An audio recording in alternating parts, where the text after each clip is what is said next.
Hello, hello, hello, folks. Welcome to today's webinar. I see there's still people showing up. Great to see you. Would love to see where people are from as you're coming in. Use the chat. It's me, Steve DeGroot here. I'm going to say I'm in Winnipeg and I'm doing fine. I'm doing awesome. Where are you from? Oh, we got some Winnipeggers. Awesome. We got some people from Sudbury. Nice, nice. Welcome, welcome, welcome. Some more Winnipeg people, Toronto representing. All right, Vancouver, nice. Welcome, welcome, welcome. London, Edmonton. Hey, hey, hey. And the Brivia team just got back from Edmonton, some of our team anyway. So it's good to see Edmonton folks here back in Winnipeg. And yeah, great to have everyone here. My name's Steve DeGroot, and I'm with Brivia, and I'm excited about today's webinar. And as usual, I love when people use the chat. I want you to chime in. I want you to have conversations. I want you to ask questions.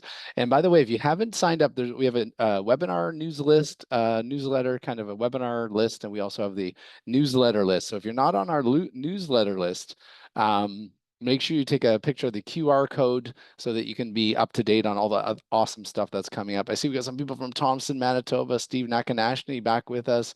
Awesome. A lot of people from Ontario, across Alberta. Thanks for being here, folks. Today we're talking about beyond fluff, the truth about strengths-based leadership. Now, today's session is really about generating thought, conversation, even feeling around this idea of strengths. And we've been on tour this year talking with leaders in mining, in medicine, in health, and in a lot of different sectors. And this idea of strengths-based leadership comes up quite a bit.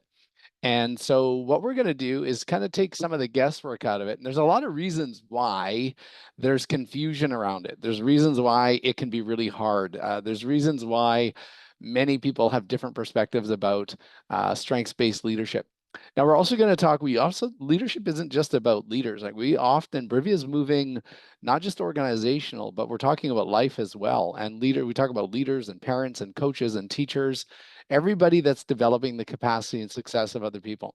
So I want you to be involved like usual. I want to see you in the chat. There's a question and answer function. So at any point you can go up to the Q&A, ask some questions, leave some comments, have some conversation. So I like to start with a reflection, of course, right? So I want you to grab a pen or a piece of paper, or you can do this in your mind. So just to give you a heads up, we're going to do a reflection. And by the way, we had I think over 150 people sign up for this webinar. The last time we had over 200. So I just love the fact that you decide to spend your time with me and with us during your day. So thank you for that. Now, before we get to the reflection, I just wanted to say what you can expect today. We're going to have a reflection so you can get grounded in your own experience. I like you to be the research as a recovering academic. And I also want to talk about what is a strengths-based approach. Why is it so important? Why can it be difficult and challenging? And what can we do as people leaders, in any role, teachers, leaders, coaches, parents, to actually become more strengths based, and why that's important, and what can we do to get started down that road. So ready for the reflection? I want you to reflect on something. Now, this is going to be a timed reflection. I've never done a timed reflection before. So we're going to do a timed reflection. You ready for this? It's going to be very short. I want you to take 30 seconds to list as many. I'm grabbing my phone so I can try to keep it as 30 seconds as possible. Take 30 seconds to list as many of your professional strengths. You don't have to put it in the chat. This is just scribbling down beside you or in your head. So I'm going to say right now, I want you to list as many of your professional strengths as possible, and you can start now. So I'm going to give you 30 seconds to do this. I'm going to talk through it. I don't know, maybe we need like the Jeopardy music. So for those of you who are watching the recording, you can pause it probably if you do, or you can fast forward it.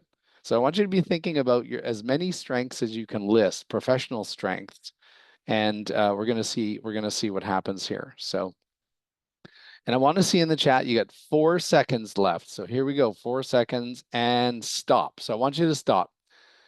So before we get into the next reflection, there's a second part. You might know what it is coming up, but let's see in the chat. What was that like? I want to see in the chat. Was that difficult? Was it easy? How many did you come up with, right? So if you want to throw a number in the chat, if you want to throw in your experience in the chat, and I'm going to lead by saying, when I did this, it was actually difficult. I actually froze. I froze up a little bit. So someone said 4, not enough time. Difficult came up with 5. Okay, all right, 30 seconds is hard. So we got about 5. Ooh, good. Autumn came up with 10. That's awesome. Now I'm seeing a lot of people saying it's very, very difficult. Hardish. I like that. Hardish. It made you think. Okay, so okay, difficult. So most people talked about why it's difficult, or that it's difficult. And 3, we got an average of 3 to 5. Now, okay, I want you to clear your brains, clear your hearts. We're going to do another reflection. And some of you might know what it is. All right, here we go. Very similar reflection, but I want you to take 30 seconds again, and I'll tell you when you start, to list as many areas you need to improve upon or get better at, just generally, like what you need to improve. So I'm going to tell you we're going to start 30 seconds. So you're going to list as many things that you need to improve upon or get better at, and we're going to start now. So I want you to write as many things as you think you can improve upon or get better at. And for those of you who have joined us just now, welcome. Jump on in, use the chat. There's some great discussion in there already. You know, you might have to send me a message if my talking is bothering you. You got 5 seconds left. Here we go. And stop. Okay.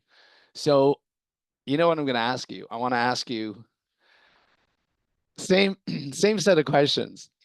How many did you get? And was it difficult? Was it easy?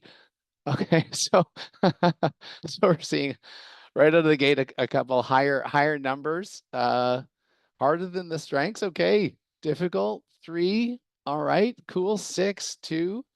All right, good. 5. Equally hard. Good to hear, Sarah.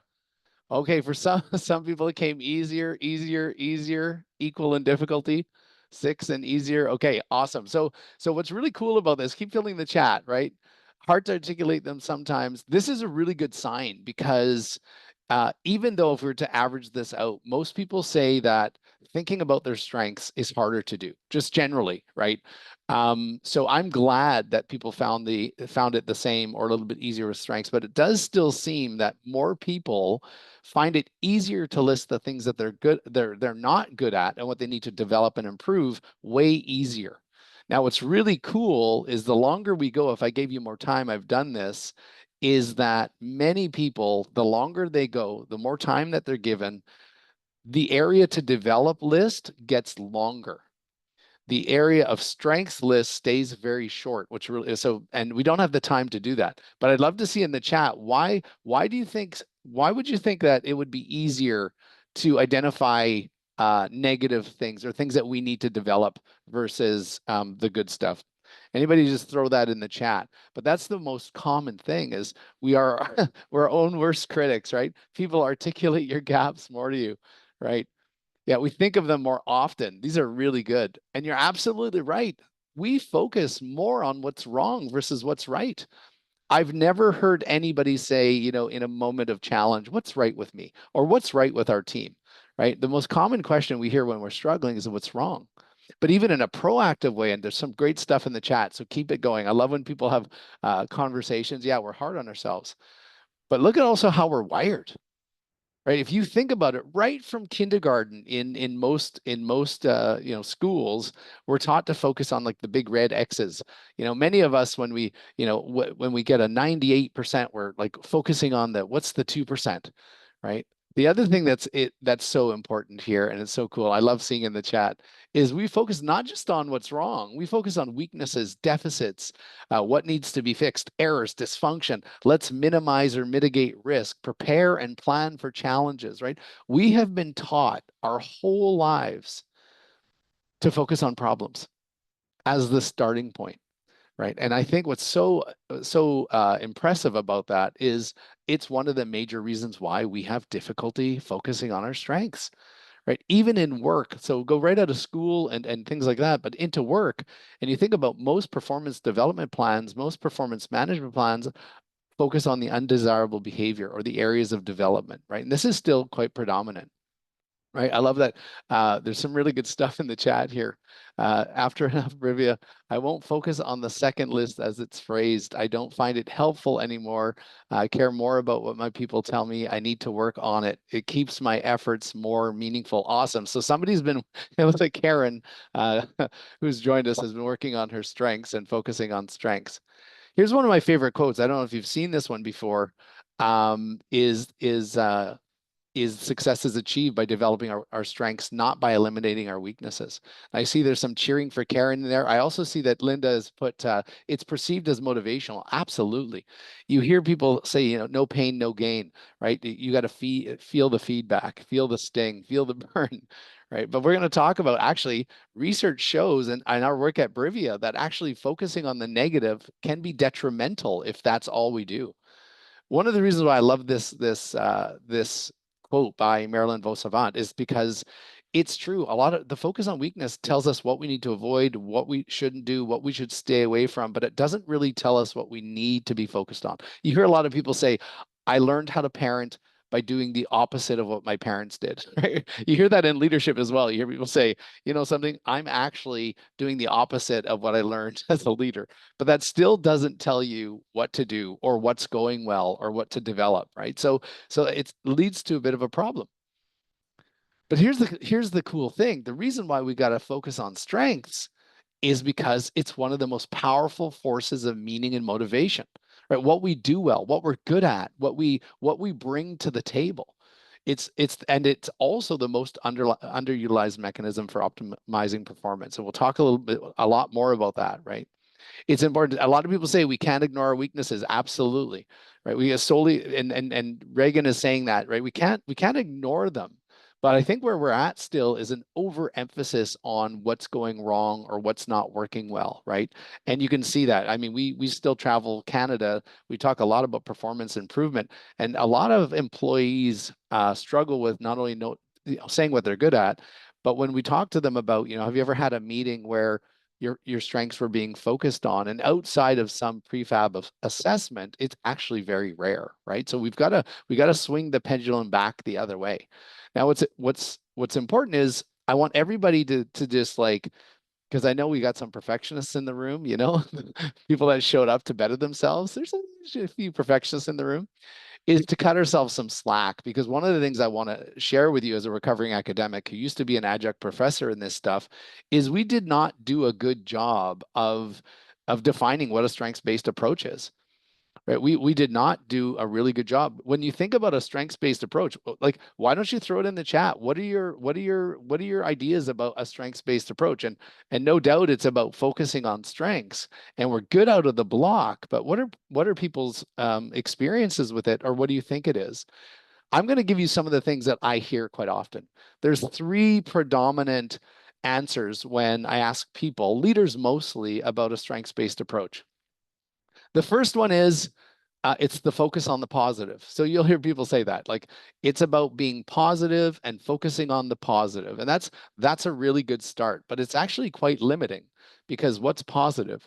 The second thing that we hear a lot is people reframing negatives into positives. Have you ever heard that? Right?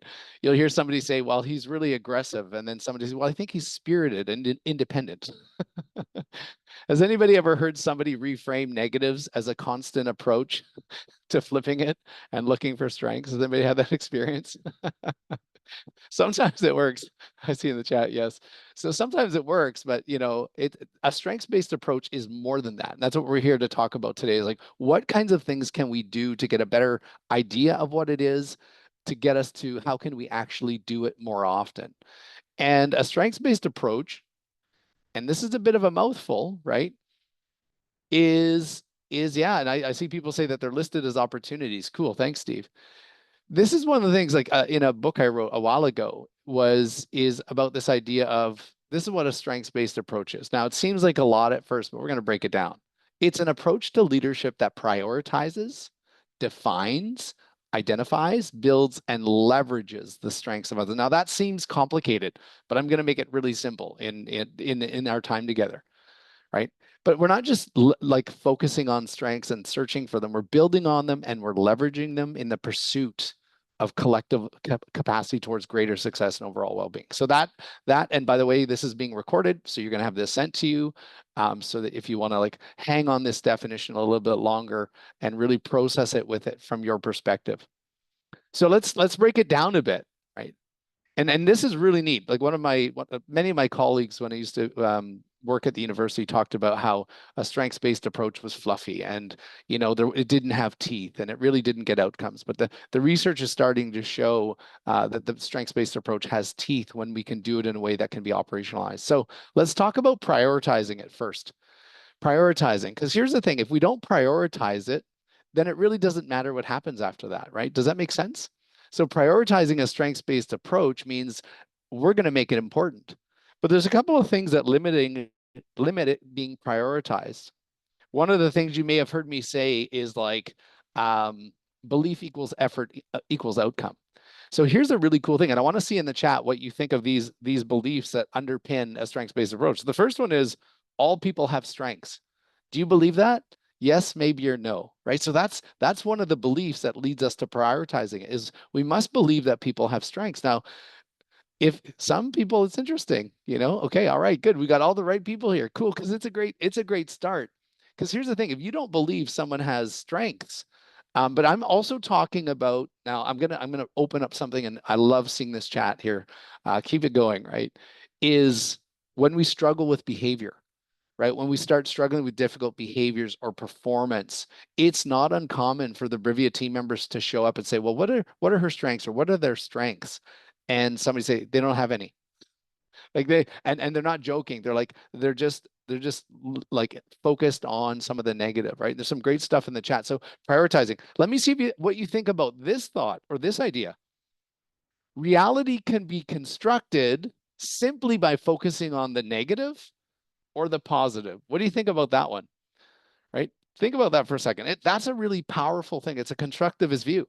We can create a reality by focusing on what's going well, and we can create a reality by focusing on what's going not so well, right? So most people agree to that. And finally, this is one of the biggest beliefs that really undergirds whether we prioritize it or not. Do you believe that it will help us become more effective and efficient in our work? See, this is the third one, right? And what's interesting about this one is this is where some people will say, yeah, it's kind of good, but it doesn't really lead to the outcomes that we want. So once you prioritize it, make it intentional. And then we must define what strengths are. Now, this to me was a game changer, by the way, folks. What I'm about to share next, one of the things I learned in my approach to strengths and building a strengths-based approach was it was about focusing on successes, or as somebody said earlier in the chat, focusing on opportunities, which is great. That's really good. But one of the things is in some environments, if we just focus on strengths as a success or an accomplishment, or when we, finish a goal or complete a goal, we might be waiting a long time. So I'm going to give you my favorite definition of strengths. They're anything, right? Put in the chat. What do you think of this? Anything can be a strength. See, when I was taught, one of the reasons why it was hard to see strengths, Reagan, one of the reasons it was hard to see strengths, Linda, is when I was taught just to, well, I'm going to be honest, I was taught to watch for people to screw up. Basically, I'd hire Reagan, I'd hire Magda and Jen, and I would hire them, and I was taught to, okay, let them work, show them how to do it, and when they screw up, call them into the office. I'm going to be honest, that's basically what I was taught. I was also taught that successes were strengths. And what that meant to me, and I didn't know it at the time, is that I only saw positivity happening when someone succeeded.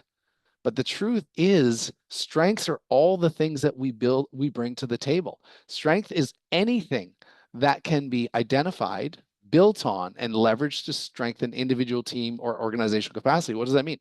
Your beliefs are a strength.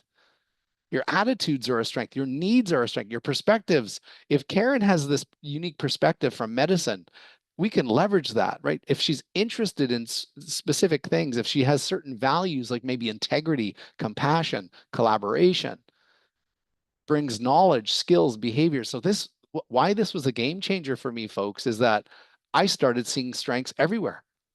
I literally started to look for them in a way where I would start to interview people, and we're going to get into some questions right away. And I would look for their attitudes. I'd listen for their beliefs. I would talk about what was important to them. I would ask them about their values, and all of a sudden, all of those were strengths. What do you think of that, folks? Right? You know, and a lot of, yeah, there's this idea too that strengths come through pressure and mistakes and life experiences. Absolutely.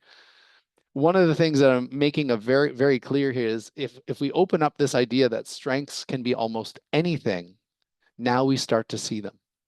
Because one of the interesting things here is, participating already. I can say, hey, Reagan, thanks for showing up, right? I like when you show up to the webinars. I really like when you add into the chat, when you either ask questions or make comments, right?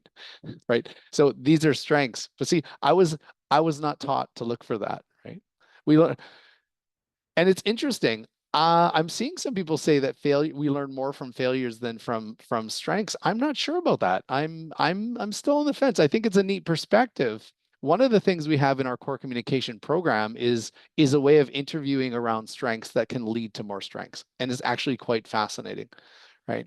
So awesome chat, searching for strengths. So once we know that Steve, you know, Mr. Nakanashni, who's joined us from Thompson, once we understand that his beliefs, he's got certain beliefs, he has certain values, he brings certain experience, we start seeing strengths everywhere. And it's important to search for them. This is something I wasn't taught. I often say that strengths is like loose change, right? So if you start looking for, if we're not looking for strengths, we won't see them. And that's one of the biggest things that makes a strengths-based approach difficult. And it's not uncommon for a lot of people to sit, and even how about in interviews? Have you ever asked what's your greatest strength, or what are your strengths, right? So searching for strengths, we can do that in a number of ways. And one of the things I'm checking my notes is it was really hard for me to look for strengths. I have to be honest, when I started this, I had to put a thing over the chair for my employees that I was supervising that said, start with strengths. And I would start conversations, and it was hard, but I started conversations with what's going well? Where are you succeeding? What are you most excited about? Right? What value are you living today? What values of the company values are you experiencing? Right? So now that I knew that all of these things were strengths, I was able to ask about them more often. Right. So I think that's really important. And I see Brenda from Brivia has put, why not hone in on what we did when things go very well versus what happened when things go sideways? We tend to ignore any learning when things go well and move on. Thanks, Brenda. That's awesome. You're absolutely right. We often do that. So many teams that we meet, and just last week they say, oh, we don't celebrate strengths. We get around and do a post-mortem, and we're wondering, well, what about the post vivra? Like, what about all the life that happened in the efforts and in the, perspectives and the beliefs and the everything that you brought to succeed in this situation? So one of the things that's so important, I like this quote as well from the in 1970s, Mother Teresa. I think things are even worse now. And I think, appreciation is a way of focusing on people's strengths when we're looking for them. I'm going to talk a little bit about this, and then we're also going to open it up to questions. So great stuff in the chat. Here's something that we have talked about before. So if you're thinking about wanting to be more strengths based, right? So number one, prioritize it, right? I mean, and I know that sounds silly, but it's one of the things I had to do. And I'll tell you, one of my first secrets was take that strengths based question that we ask at the end of the meeting and put it at the beginning of the meeting. Right. Just that was one of the ways that's a concrete way of prioritizing a strengths focused approach. Put those questions that I just mentioned closer to the top of the check-in or the debrief or the insert one-on-one performance review, right? So that's one way we can prioritize it. And then we start searching for strengths and then acknowledging them. One of the things is we talk about the 3 A's. Now you may have heard these before, and they take different levels of effort. Right? Acknowledgement is just, I see you, Reagan. I see you, Brenda. I see you, Sarah. Right? I acknowledge that you have this belief. Carol, I acknowledge that you have this, Crystal. I see it, right? That's the most basic form of a strengths-based approach, right? And it doesn't take a lot of effort just to acknowledge it. Now, we're not talking about building on it and leveraging it yet. We're just talking about acknowledging it. The next thing is admiration, and that takes a little bit more work, right? Admiration means we got to pick something that we admire. Like Dana, I admire the way you showed up prepared for the meeting.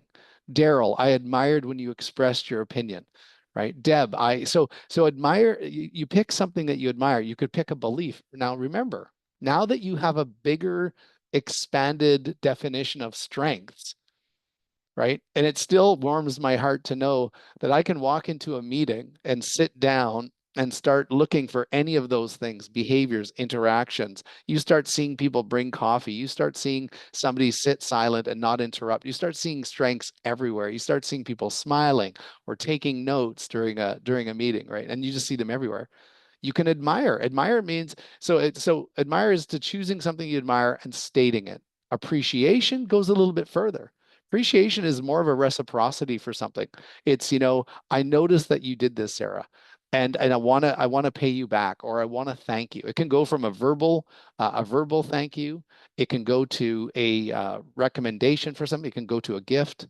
But I want you to know I appreciate this so much. I want to cover for you the next time you're on holidays, right? What's so cool about these three A's, folks, is it combines the beginnings of a strengths-based approach with what humans need: connection, feeling significant, feeling like we matter. So one of the cool things about a strengths-based approach is it feeds, fuels, and fulfills some of our ontological requirements for feeling like we matter and for feeling validated and affirmed in what we're good at. All right. Any thoughts on the three A's, folks? And I want to honestly, I want to see if somebody thinks it's fluffy, or, if it feels disingenuous, or if it's awkward, or you do it all the time. Throw it in the chat. What are your thoughts on the three A's as just a place to start in terms of just initiating a strengths-based approach, just acknowledging, just admiring.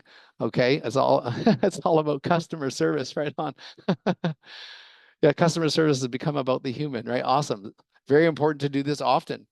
Can be awkward, right? And especially with prickly people. Okay, it's a necessity. Thanks, Jacob. Yeah, so some people, there's some really cool perspectives here, right? So some people feel that, yeah, we're like this, but maybe we're not like this as much as we can be. So here's the cool thing. It's within our control. These are simple things that we can do. Awesome. I love the chat. Keep it up, folks, right? It will be uncomfortable to begin with, but is a priority. Absolutely. So that's one of the things I want to say from the other side. When I started focusing on this, it felt awkward. It felt uncomfortable. And I see that in the chat. Now, what's really important is to go slow and to find out where you're doing it.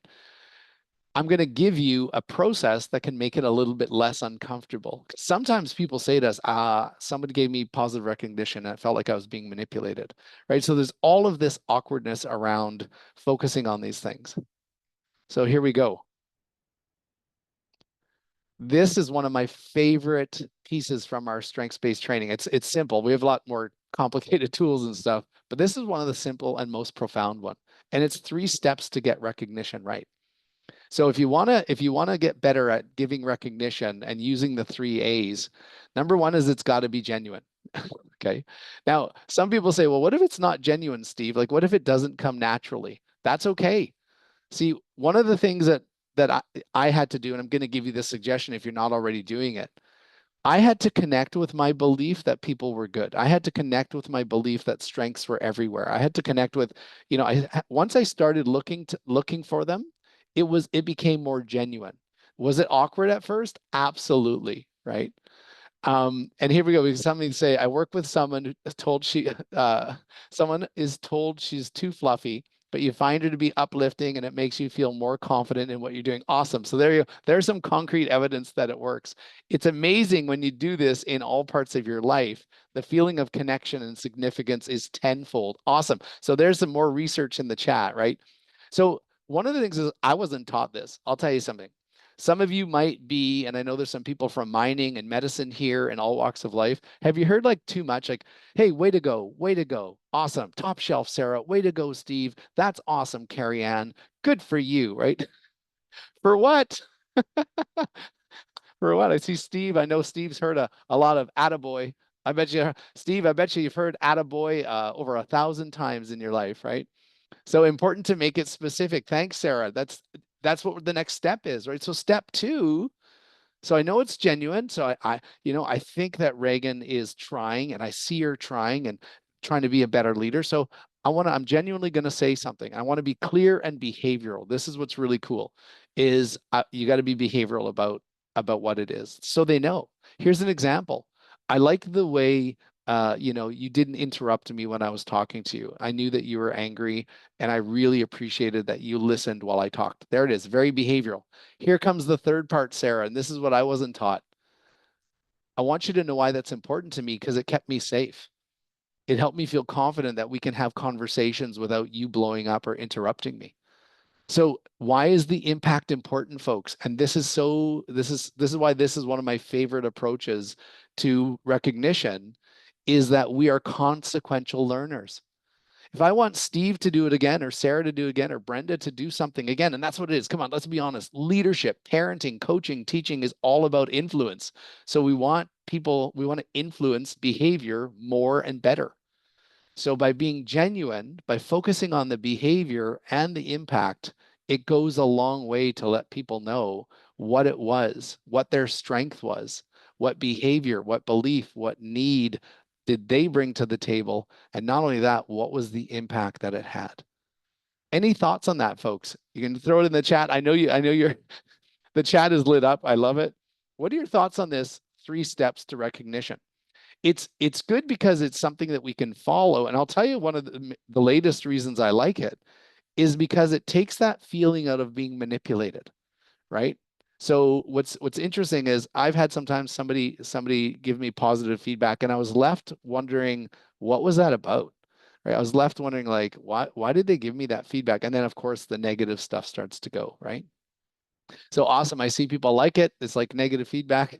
Makes sense. It works both ways. Absolutely, Jen. I hear that. I hear that often. People say we do it with performance reviews, right? But we don't, like, negative performance reviews, but we don't do it with the positive ones. So awesome. It's the same formula. Thank you so much.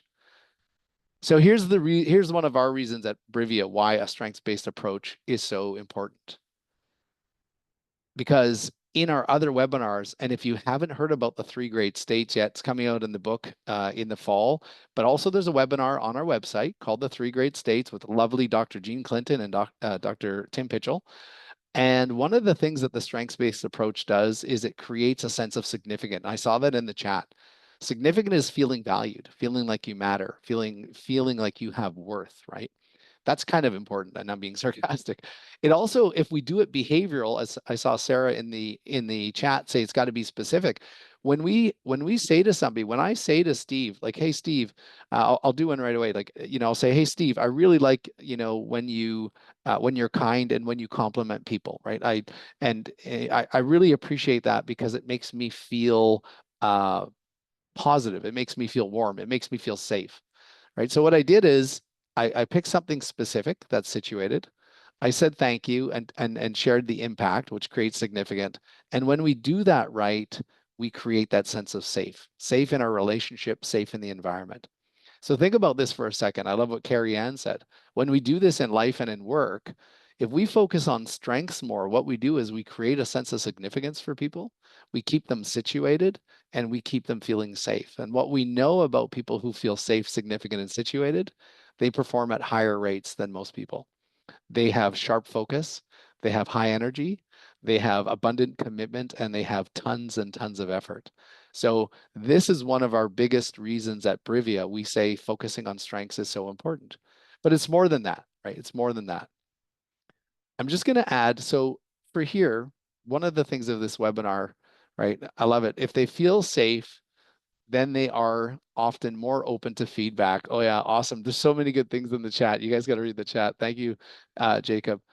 It's so interesting that, we haven't been taught this, folks. So I want to kind of stop and say, like, you know, this attempt with these 5 steps, and we're just getting started, is just the importance of prioritizing it first, defining it as it being more than success isn't just the positive, and starting our search for strengths, right? Like if we can just start there, right? If we can just continue to recognize, appreciate, acknowledge, admire people, if we can get over that awkwardness that we feel, be genuine, be specific and behavioral, and let them know the impact, um, we're going to really go a long way to create the 3 great states in our relationships at work and in life. I'm just going to touch quickly on building on them, and I would totally ensure. I think I'm going to read that, Jacob, if you're okay. Jacob, if you're okay with me reading your piece in the chat, I want to come to that in a second, but I don't want to read it unless you say yes in the chat. So I want everybody that came here today to just think about, because this could seem like a lot, the five, the 5 steps, right? But one of the things I want you to focus on is just prioritizing it, starting to define it, and searching for those strengths. And this will go a long way. And I already know that many of you are doing this already, right? And that's probably why you're here. Thanks, Jacob. I wanted to read Jacob's chat just in case some people can't read it.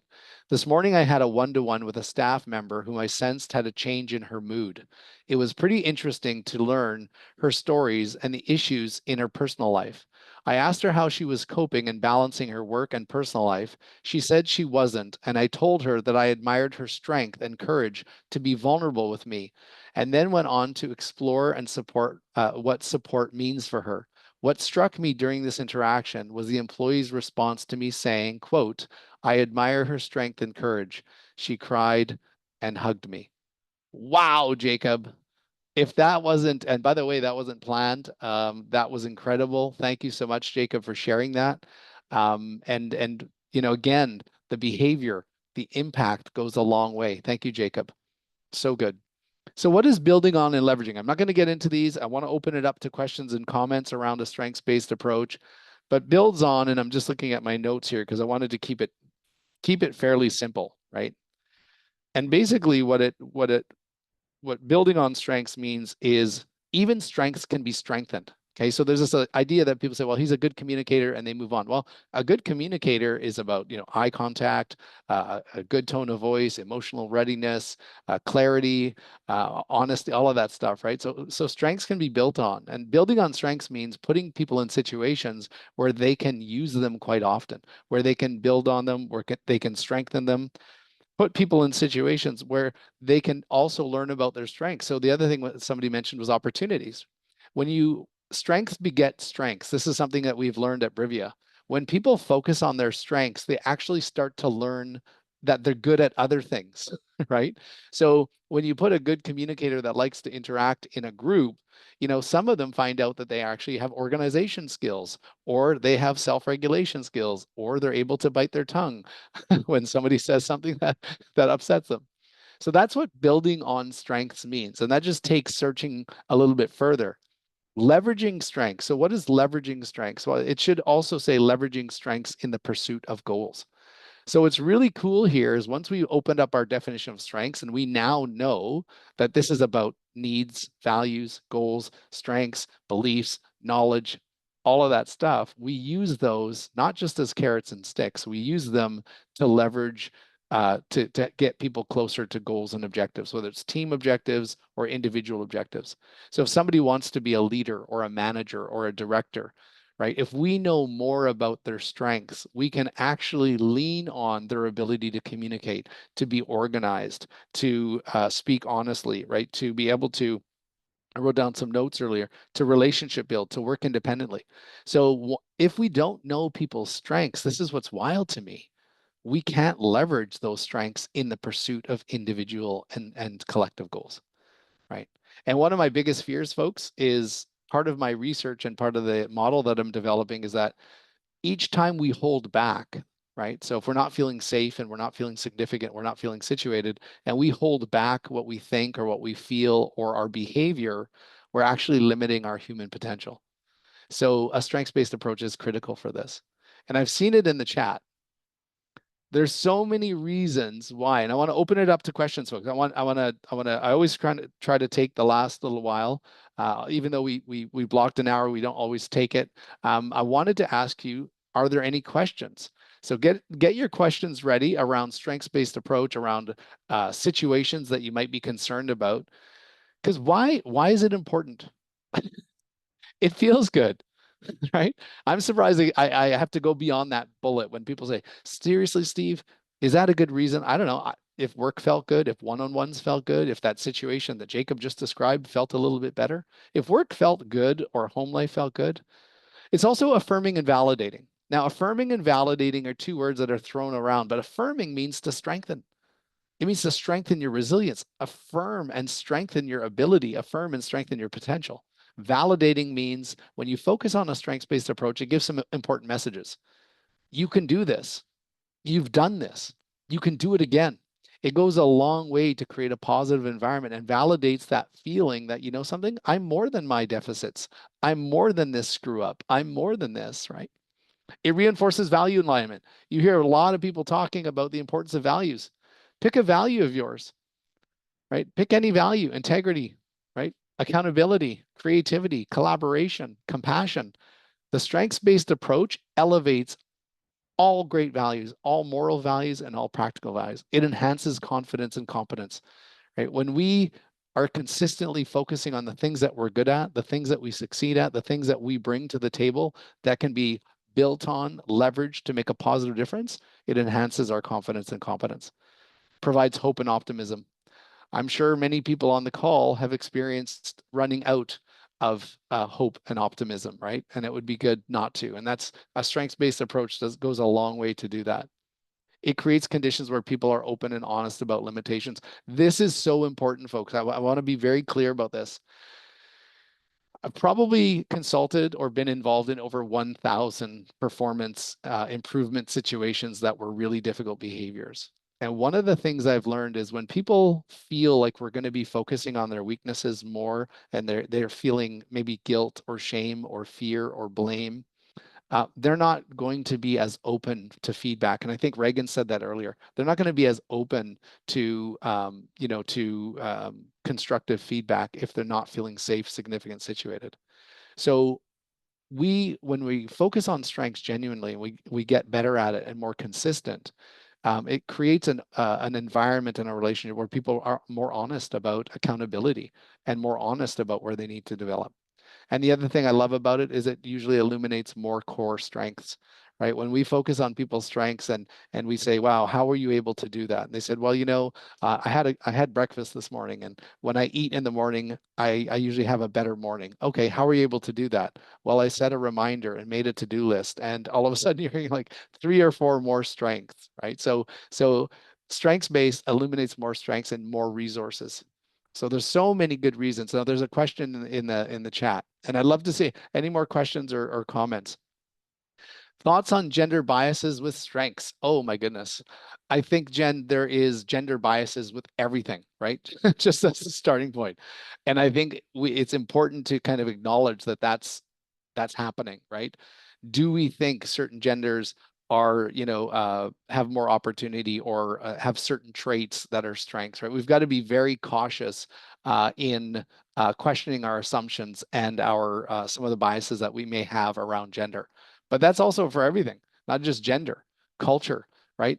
Sexual orientation, religion, all of those things we've got to be aware of. How do our perceptions and beliefs impact how we see and what we're looking for? So I think that's a great question.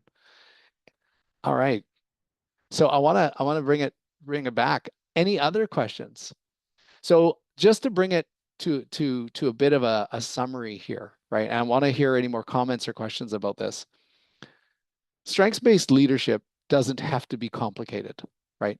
It's also more than strengths-based assessments, which I know there's a few out there. I don't want to speak negatively about them. They can be very inspiring. They can be informative. They can help with self-reflection. But it's really more than just identifying words that we feel are our strengths, right? Simplifying a strengths-based approach in leadership is really about just making it a priority, like just saying, hey, individually or as a team, let's be intentional about focusing on strengths because we know it helps people feel safe, significant, situated. We know that it elevates performance and engagement. We know that it gets people to be open about their limitations so that we can see what they're capable of. And once we're able to start searching for and building on and leveraging strengths, it creates an environment of optimal performance and an environment where most people look forward to going to work and where they don't want to leave, right? So that's a summary. Um, and we also have some of those tools, right? It doesn't have to be sophisticated and complicated. Simply appreciating people, admiring, acknowledging their strengths, and also using that three-step of recognition, right? Be genuine, focus on the concrete behavior, and let them know the impact that it had on you so that that can stick, so that the behavior and the lesson can be consequential, and we can have people feeling better and doing better more often. So that's a bit of a summary of why and what a strengths-based approach to leadership is. Are there any questions or comments? We still have so many people here hanging out. Any questions or comments at all, folks? The good, the bad, the brighter. Because if there isn't, I wanted to talk about kindness briefly and give you one of the things. Okay, here we go. Awesome. Be authentic and real is important. Cool stuff. Another good session. So before you go, I want to leave you with something that's been on my heart and my head quite a bit. We talked a lot about authenticity and being kind and focusing on strengths isn't always authentic for people, right? Which is why we got to find it within ourselves to, what part of this can I connect with? Well, I know people are good. Okay, good. That's good. Or I know it's efficient. Good. I know it's going to make a good environment. So connect to with whatever you need to connect to, your own need, your own value, your own goal. That's what makes it genuine. So one of the things we hear a lot about being kind, be kind, be kind, be kind. What I want to leave you with today is I've been saying, don't let the awkwardness of being kind to somebody or commenting on their strengths be the reason why you don't. Okay, so we've got to do what we can to get over that awkwardness. And the second thing I want to say and leave you with, after I'm going to thank you by the way, is is to receive kind better. And the reason why I'm saying receive kind better is because many of us in here minimize it. We play it down, right? Sometimes we say the three worst words. Someone might say, "Hey, Sarah, you're amazing. That was awesome." And you may have said, Sarah, it was nothing, right? Like it was nothing. Like I don't think you can minimize something any more than that. And the reason why I'm cautioning us to not minimize when somebody says, that we did something great or they're thanking us for something, we don't know how hard that was for them, right? We don't know how awkward it was for them. So one of the things I'm saying and encouraging and I'm practicing myself is receiving kind better. And I have to get better at this. I caught myself 3 times yesterday, folks. Somebody complimented on my strengths and I immediately said, "Oh no, no," and I wanted to focus on his strengths. And I remembered I just stopped and took a deep breath and I said, "Thank you." Right? So it's still hard for me, and there's many reasons why we do it.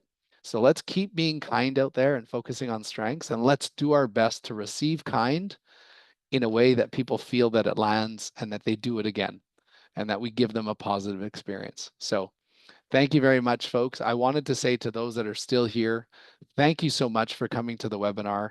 Thank you so much for spending time with me today. Thank you for teaching me through the chat and inspiring me to be a better person. I love having these webinars. I love doing them no matter how busy we are at Brivia.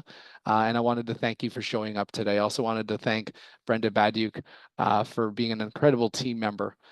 We almost got crushed this last couple of weeks, and it was so great to show up here. So thank you very much. Have an awesome day. You'll get the recording. Stay in touch. Sign up for the newsletter if you like, because we have a lot of really cool stuff coming. Better blogs, better books, better events, better training, better community. And if you have any questions or comments, you have ideas on webinars, you want us to put on a session or something, check us out at briviaconsulting.com. We love to help. All right. Have a great day, everybody, and we'll see you again soon. Take care.